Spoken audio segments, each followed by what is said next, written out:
Muy buenas noches, amigos de esta misma semana. Muy buenas noches, Diana. Muy buenas noches a todos. Gracias por acompañarnos este sábado con muchos temas a tratar.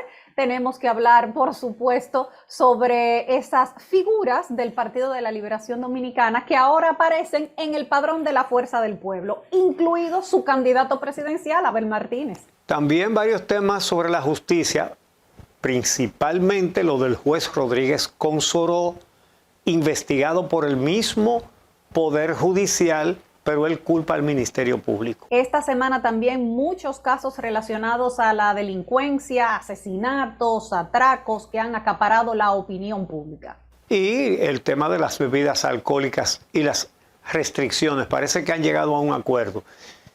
También tenemos la cantidad de repatriaciones de haitianos, en algunos casos violando derechos humanos, ¿verdad? Pero ejerciendo un derecho el país, un derecho migratorio.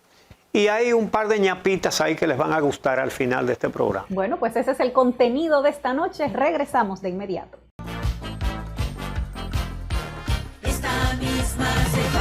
Bueno, esta semana ha sucedido algo muy peculiar y ha sido la denuncia de militantes y miembros del Partido de la Liberación Dominicana que han empezado a subir a sus cuentas de redes sociales las capturas de pantalla de cómo ahora ellos aparecen en el padrón de la Fuerza del Pueblo cuando no se han ido de su partido.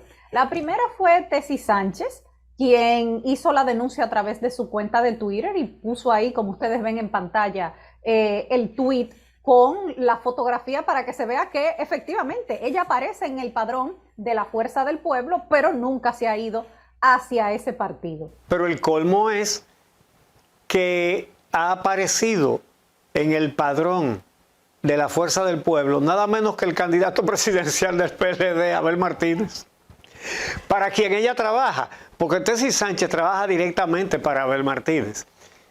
Entonces, por eso ella también puso el caso de Abel Martínez. Ella dijo que nunca ha estado vinculada a la Fuerza del Pueblo y que ella incluso votó en octubre por Abel Martínez en el proceso interno del PLD. Y además dice que otros dirigentes del partido aparecen en el padrón de la Fuerza del Pueblo. Ella no es la única que ha hecho la denuncia a través de las redes sociales. También otros miembros del PLD también se han dado cuenta, porque después que se hizo la denuncia, bueno, pues han empezado a buscarse en el padrón de la Fuerza del Pueblo a ver si aparecen, y efectivamente varios aparecen que aseguran que nunca se fueron para el partido de Leonel Fernández. En ese caso, la Fuerza del Pueblo todavía no ha dicho nada, no se ha pronunciado de por qué estos miembros del PLD aparecen en su padrón, pero evidentemente es algo que la Junta Central Electoral tiene que revisar. Que tiene que investigar. Pero es raro que no hayan respondido, porque uno de sus máximos dirigentes es Rosario, el que fue presidente de la Junta Central Electoral, es decir, que es un experto en la materia. ¿Quién puede saber más que él de eso? Y qué raro que no han explicado eso. Bueno, por otra parte, después de que la semana pasada se fue del PLD Julio César Valentín, que era miembro del comité político desde hacía décadas, decidieron sustituirlo con Iris Guava, la ex directora de el Plan Social de la Presidencia, que en el gobierno pasado confesó públicamente que dirigía un equipo de personas a quienes les encargaba hacer campañas de descrédito contra periodistas críticos que no estuvieran sirviéndole a su gobierno. Cáiganle arriba, era la frase, según ella admitió, que les decía a una cantidad de individuos que manejaban Twitter y todas las otras redes sociales. Entraron las capturas de pantalla de esas conversaciones a través de esos grupos de WhatsApp donde ella mandaba a esa horda digital a caerle arriba a las personas que criticaban su gestión. Como fue tu propio caso, así mismo ella puso, cáiganle arriba, que te cayeran arriba por criticar lo que estaba mal. Y bueno, todo el mundo sabe todo lo que se descubrió dentro de la institución que ella dirigía. Pues ahora será la cabeza del PLD en Santiago. Bueno, pues ya tú sabes.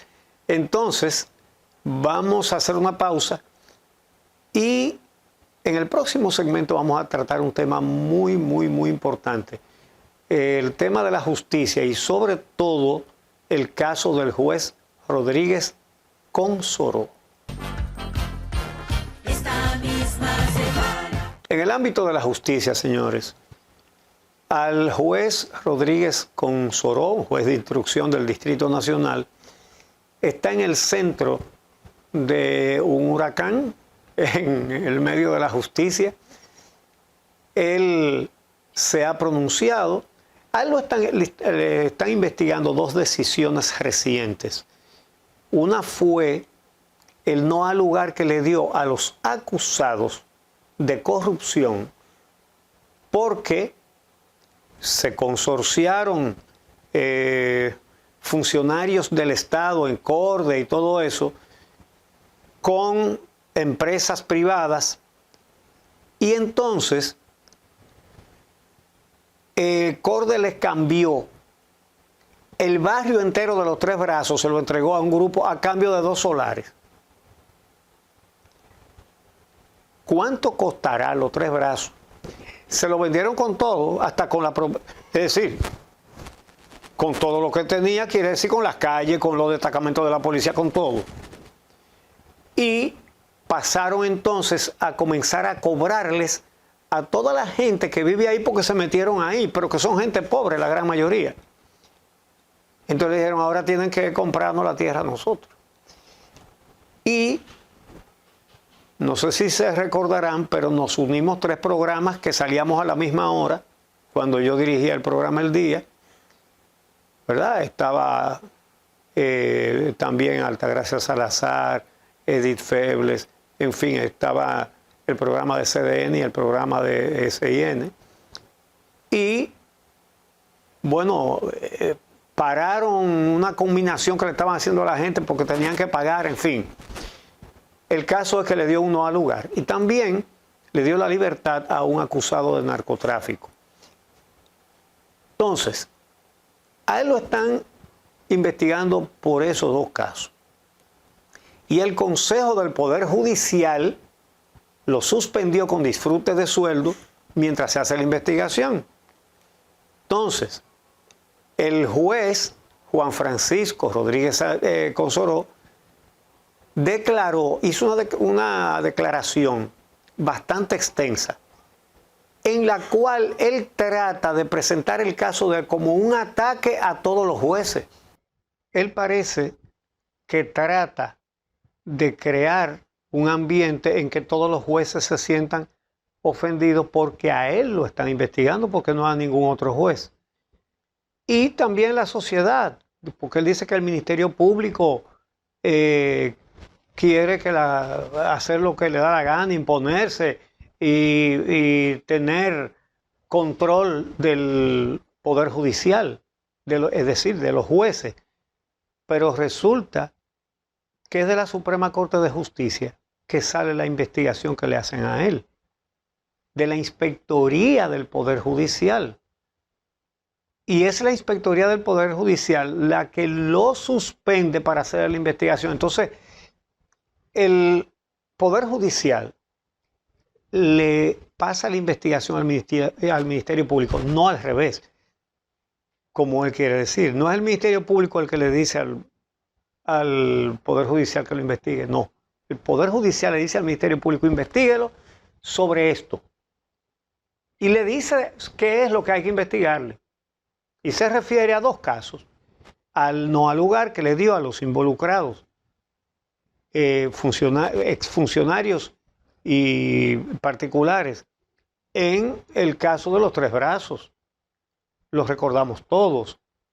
En los Tres Brazos se coludieron funcionarios públicos y otros individuos para que CORDE, el Estado a través de CORDE, le vendiera un barrio entero, los Tres Brazos, porque todo eso es del Estado. Esa gente se metieron ahí hace muchos años y los han dejado ahí. Entonces, para que le vendiera todo ese barrio a un grupo de individuos con unas empresas ahí, para las empresas entonces cobrarle a los que viven ahí. Y a cambio, no es que se lo vendieron, no. Es que se lo cambiaron, hicieron un cambalache de que el Estado le daba ese barrio y ellos al Estado se lo pagaban con 2 solares, que no sirve ninguno de los dos además. Y él le dio un no al lugar. Y lo que se ha dicho es que también se le investiga por una decisión que le dio la libertad a un imputado de narcotráfico, a un tipo que le dicen el Fuerte, que no es el que graba cosas, no, es otro. Entonces, es a él. Pero lo que llama la atención es que sabiendo él que es la Inspectoría del Poder Judicial, es decir, de la Suprema Corte de Justicia, que sale la iniciativa de la investigación, él lo que está diciendo es que el Ministerio Público, porque el Ministerio Público quiere controlar, imponer, y dice él que es contra todos los jueces, pero es contra él nada más. Dice él que el Ministerio Público necesita callar y adoctrinar a todos los jueces del país, que no es a él solo, que quieren matar la moral de la justicia y que a él lo han tomado como carne de cañón para sembrar el terror en los jueces, con el fin de inmovilizarlos para que no puedan fallar los casos con independencia. Tenemos un Ministerio Público que quiere ser juez y parte, dice él. Evidentemente parecería que él no quiere que quedarse solo, que nada más lo estén investigando a él. Y yo no sé si lo juzgarán después, porque depende de lo que diga la investigación, ¿verdad? Pero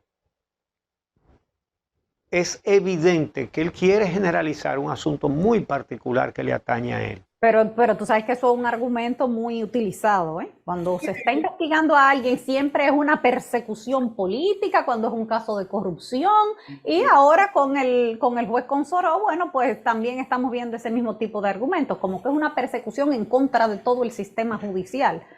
Sí, Salvo con el detalle de que no es el Ministerio Público que lo está investigando a él.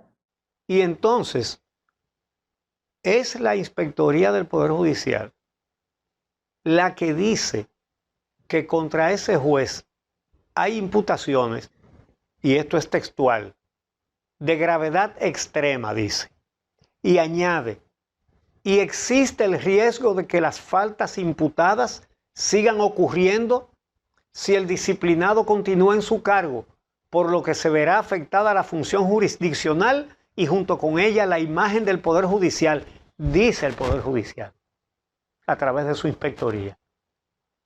Entonces él quiere echar un pleito grandísimo con el Ministerio Público, es su propio órgano el que lo está investigando.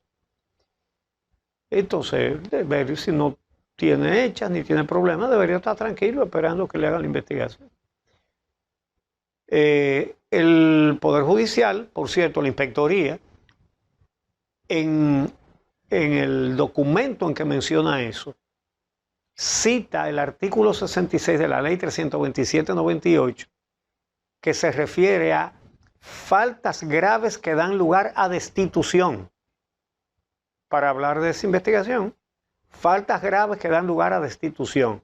Y entonces cita lo siguiente, oigan, solicitar, aceptar o recibir directamente o por intermedio de otras personas comisiones en dinero o en especie, o solicitar, aceptar o recibir directamente o por interpuesta persona gratificaciones, dádivas, obsequios o recompensas como pago por la prestación de los servicios inherentes al cargo que se desempeña. Y en el segundo capítulo le dice lo siguiente: se presumen como gratificaciones, dádivas, comisiones, obsequios, recompensas y beneficios ilícitos similares de contenido económico, sancionables disciplinariamente conforme a la presente ley, las sumas de dinero o bienes en especie que por tales conceptos reciban los parientes del funcionario hasta el tercer grado de consanguinidad y segundo grado de afinidad, inclusive si se obtienen pruebas, evidencias o testimonios ciertos e inequívocos de los hechos o actuaciones objeto de sanción. Eso lo dice un órgano de la Suprema Corte de Justicia, que no es el Ministerio Público, es el Poder Judicial, es la Judicatura. Y el otro caso es una libertad que él le concedió a un ciudadano de nombre Sidney Rafael Matías Pérez, acusado de algo que tiene que ver con narcotráfico. Hay que recordar, para que la gente se ubique, que este fue el juez que dio el no al lugar en el caso de los Tres Brazos. Se comprende entonces lo que pasó cuando los periodistas trataron de conseguir que el presidente de la Suprema Corte de Justicia, Luis Henry Molina, les dijera detalles de esa investigación. Miren ustedes si le dijo algo. Muchas gracias. ¿Cuál es el procedimiento, magistrado? Muchas gracias. ¿De qué se le acusa al magistrado Consuelo, magistrado? ¿Falta grave? Magistrado, usted como presidente de ley. Es evidente que él no puede hablar sobre un caso que está en proceso de investigación. O sea, eso es lógico. Los jueces no hablan sobre casos que están en investigación, y menos el presidente de la Suprema. Por otra parte, el Ministerio Público concluyó la lectura del expediente del caso Pulpo contra Juan Alexis Medina Sánchez. 3.500 páginas el expediente. Tanto contra Medina Sánchez como los demás imputados de estafar al Estado con más de 5.000 millones de pesos. Y bueno, en otro tema, pero también ligado a la justicia, a las investigaciones y a casos de corrupción, esta semana la Cámara de Cuentas finalmente ya confirmó las irregularidades de denuncias en la gestión de Gonzalo Castillo ante el Ministerio de Obras Públicas con el tema del asfalto caliente, un tema que, como todos ustedes recuerdan, terminó llevando a Marino Zapete, quien fue el periodista que originalmente lo denunció, a el banquillo de los acusados por difamación, caso que por supuesto se cayó, pero que ahora la Cámara de Cuentas con esta auditoría confirma esas denuncias. La Cámara de Cuentas comprobó, a solicitud del Ministerio Público, le hizo una auditoría a la compra de asfalto por parte de Obras Públicas durante el ministerio de Gonzalo Castillo. Entonces, la Cámara de Cuentas comprobó pagos ilegales por 3.500 millones de pesos en asfalto. 3.500 millones de pesos. Así, la Cámara de Cuentas confirmó las denuncias de irregularidades en los contratos para la compra del material asfáltico AC30. Entonces, también 3.500 millones de pesos en pagos ilegales, dice la Cámara de Cuentas, a la empresa General Supply Corporation sin soporte documental en líneas de crédito suscritas entre Obras Públicas y el Banco de Reservas. Igualmente, la suma de 484.117.400 pesos de pagos en exceso al monto contratado sin justificación documentada. Además, 422.992.993 pesos, es decir, casi 423 millones en pagos realizados sin evidencia de certificación de la DGI y de la TSS, la Tesorería de la Seguridad Social, sin justificación por pagos por encima del monto contratado. Así que miren ustedes el dinerito, ¿verdad? A esos 3.500 se agregan entonces 484 millones en pagos en exceso sin justificación y otros 423 millones en pagos sin certificación de la Dirección General de Impuestos Internos y de la Tesorería de la Seguridad Social. Estamos hablando de 3.500 millones más 800 y pico de millones, bueno, de 4.300 y pico de millones de pesos. La Cámara de Cuentas encontró también en esa auditoría una diferencia en el AC30 importado, es decir, la materia prima del asfalto. Una diferencia de lo facturado con lo entregado.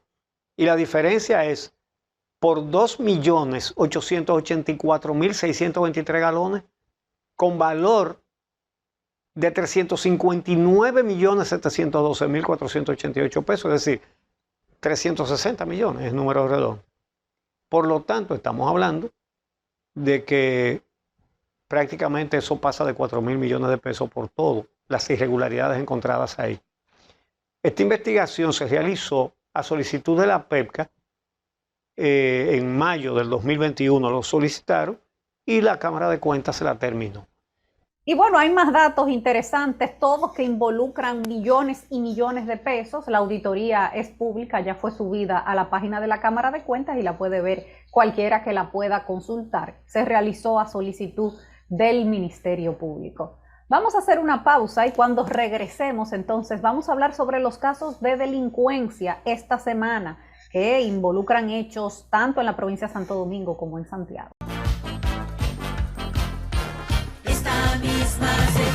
Y el presidente de la Cámara de Diputados, Alfredo Pacheco, le pidió al ministro de Interior y Policía, Jesús Vázquez, que elimine esa resolución que restringe el horario para vender bebidas alcohólicas después de las 12 de la noche. Oigan cómo él considera esa medida. El pueblo dominicano ha luchado por su libertad y restringir los derechos de los ciudadanos en un momento en que precisamente estamos entrando en la Navidad, en nada va a contribuir, por lo que le pedimos al señor ministro que revoque esa medida.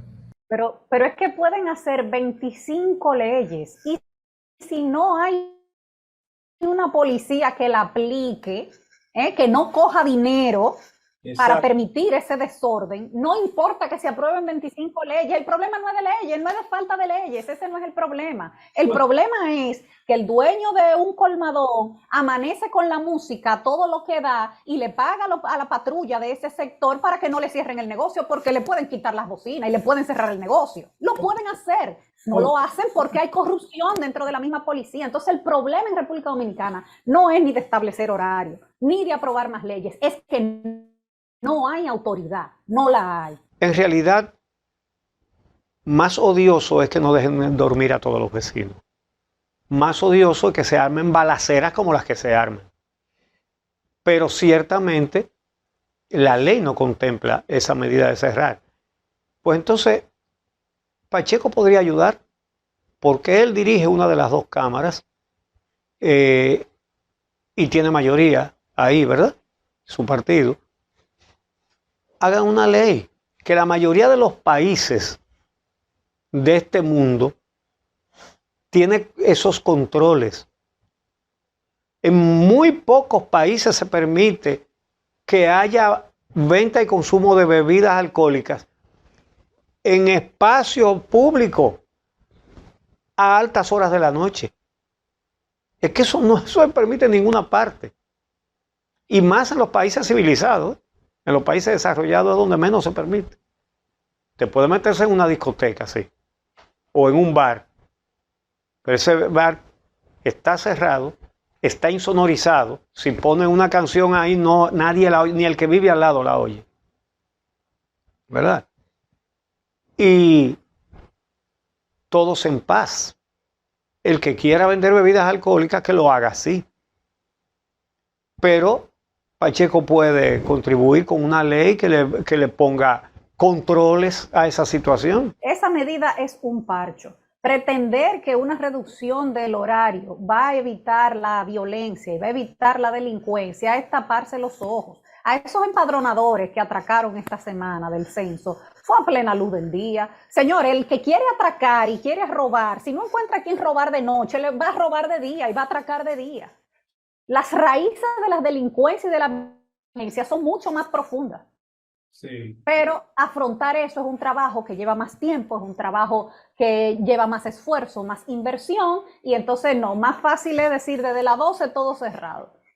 Vamos a ver si al final los numeritos le dan la razón al Ministerio de Interior y Policía. El vocero del PLD en el Senado, Iván Lorenzo, que hace muy bien su trabajo de ser vocero de un partido de oposición. Da cajeta diaria, ¿verdad? Y eso es bueno, porque que el poder se sienta vigilado y criticado. Lo que pasa es que él dice que estamos en una situación de toque de queda por causa de la delincuencia, y en muchos lugares eso es verdad, pero el tema es que su partido gobernó 20 años. 20 años. ¿Era un paraíso esto cuando gobernaba, o había atracos todos los días y muertes y de todo?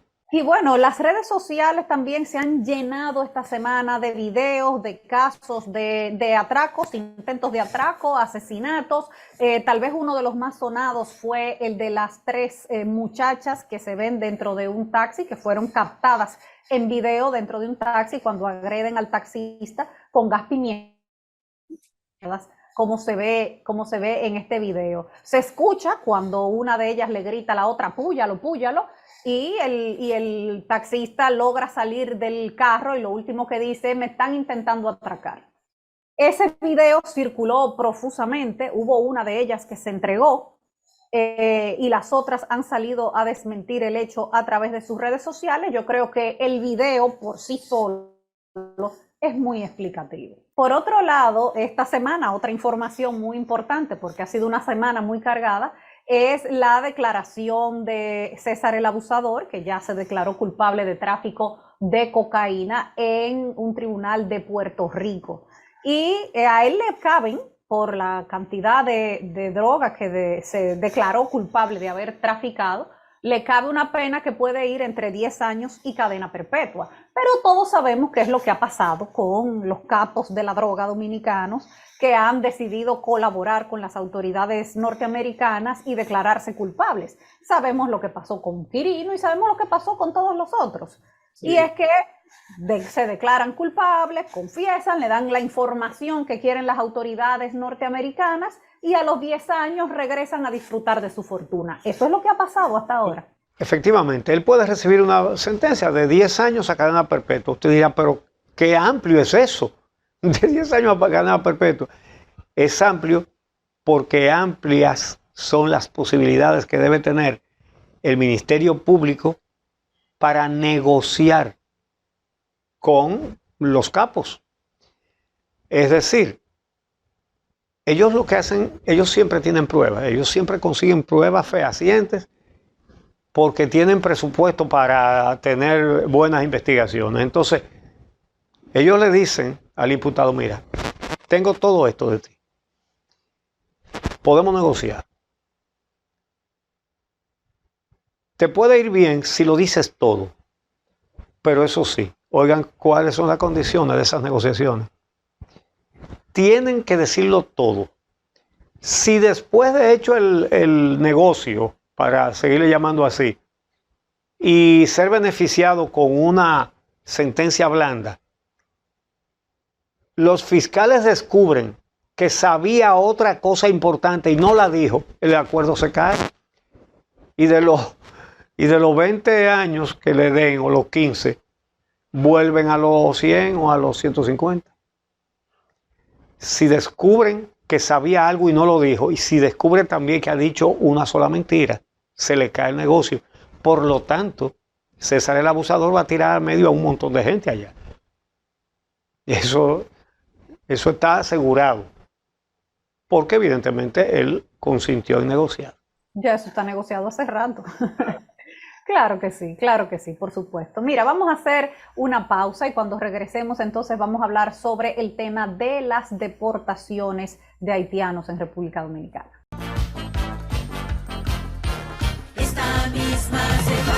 Antes de entrar en las repatriaciones, vamos a referirnos a un caso muy particular y muy preocupante. Y es que las autoridades atraparon en la frontera a una señora haitiana, a dos señoras haitianas, que en una jipeta de lujo trataban de pasar hacia Haití y la jipeta estaba llena de municiones de diferentes calibres, incluso para armas largas. Entonces, el juez de la instrucción de Elías Piña, César Augusto Quesada, le dictó 3 meses de prisión preventiva a esas dos mujeres, a quienes les incautaron, oigan esto, 22.160 municiones de diferentes calibres en la frontera, en la comunidad del Carrizal de la provincia de Elías Piña. Esas miles de municiones, ¿para quién eran? ¿Para la policía? No, para las bandas. Pero además, ¿quiénes son en Haití en este momento los que están armados hasta los dientes y que necesitan municiones? ¿Son las pandillas? Pero resulta que la señora Milen Midren Manesa es la esposa de Ivanovsky Joaquín, gobernador de la comunidad Belader, quien alega que no tiene complicidad con su consorte, ¿verdad? Y junto a ella fue arrestada su empleada, Farah Joseph, cuando las dos trasladaban esa cantidad de armas en una jipeta Lexus. Ahora están en la cárcel en Baní. Esto es sumamente grave. Y lo que extraña es que no se haya dicho que aquí hay una gran investigación. Ojalá la haya y no lo hayan dicho, ¿verdad? Porque tampoco se puede descartar.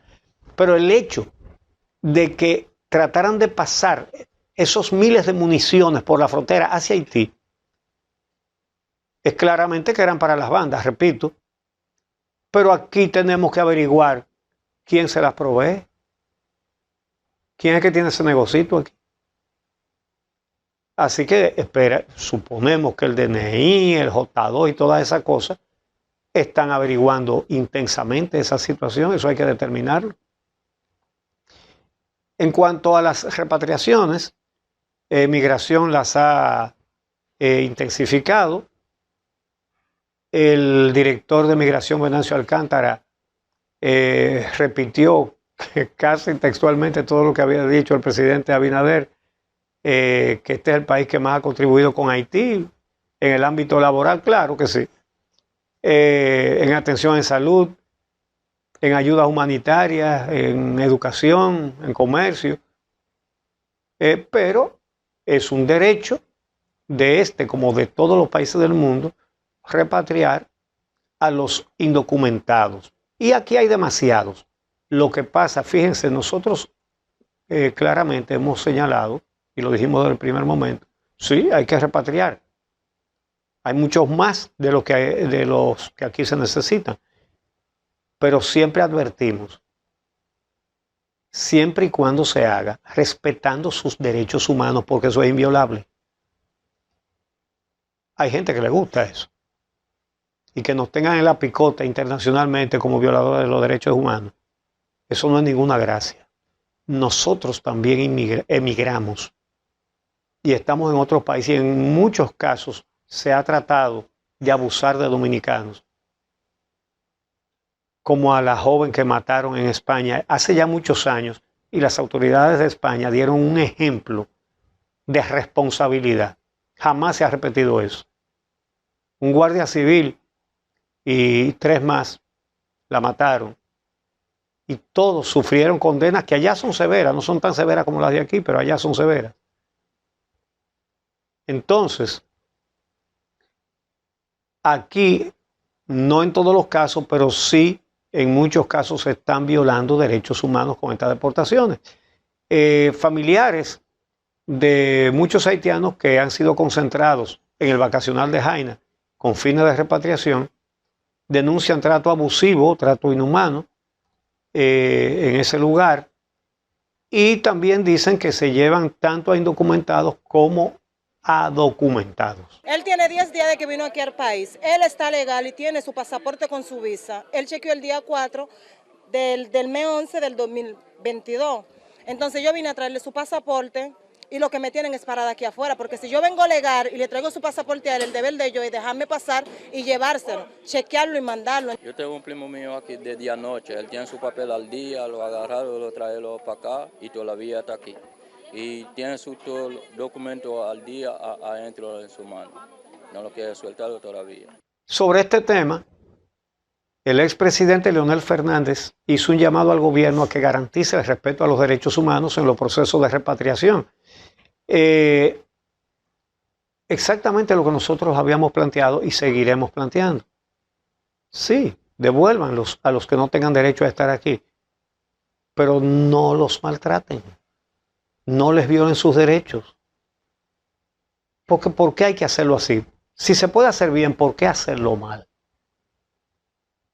Eso va en contra de los intereses de la República Dominicana, cometer ese tipo de hechos.